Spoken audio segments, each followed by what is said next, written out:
আসসালামু আলাইকুম, hello viewer, সবাই কেমন আছেন? আশা করি সবাই ভালো আছেন, আমিও ভালো আছি। তো আজকে যে বিষয়টা নিয়ে বলবো সেটা হলো বিকাশের অফিস থেকে যদি আপনাকে কেউ ফোন দেয়, বিকাশের অফিসের হটলাইন নাম্বার সবাই জানেন 16247। আবারও বলছি, বিকাশের অফিসের হটলাইন নাম্বার 16247। এখন আমরা তো সবাই সচেতন যে আমাদের কেউ কল দিলে যেই ওটিপি চাক যাই চাক আমরা কোনো কিছু শেয়ার করবো না, খুব সাবধান আমরা যে।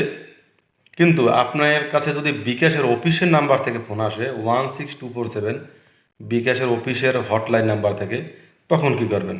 তখন দেখবেন আপনি আপনার এই বিকাশের অফিসের হটলাইন থেকে কল আসছে। তো এখানে তো ইনফরমেশন দেওয়াই যে তারা বলবে, আপনার সাথে কথা বলবে এবং আপনাকে বলবে যে আচ্ছা আপনার ফোনে আমি একটা নাম্বার দিলাম। তারা কিন্তু ওটিপিও বলবে না, অন্য কিছু বলবে না, বলবে আপনার ফোনে একটা নাম্বার গেছে, ওইটা আমাদের দিন। আপনি তো দেখতেই পাচ্ছেন আমরা বিকাশের অফিসের হটলাইন নাম্বার থেকে কল দিছি।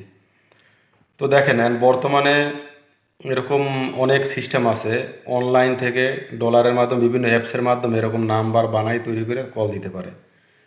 তো আপনাদের একটাই কথা বলবো যে যদি বিকাশের অফিসের হটলাইন নাম্বার থেকেও যদি কল আসে, এসে যদি আপনার কাছে কোনো নাম্বার চায়, কোনো মেসেজ ইনফরমেশন, আপনার অ্যাকাউন্টের পাসওয়ার্ড যাই চাক না কেন, কখনোই শেয়ার করবেন না। এইটা বারবার বলতেছি, এই ব্যাপারে খুবই সাবধান। কারণ প্রতিনিয়ত নতুন নতুন ওয়েতে, নতুন নতুন উপায়ে প্রতারকরা টাকা হাতিয়ে নিচ্ছে। অনেক লোকের হাজার হাজার টাকা হাতিয়ে নিচ্ছে। তো আপনিও সাবধান থাকুন ও অন্যকেও সাবধান করুন। সবাই ভালো থাকবেন। আল্লাহ হাফেজ।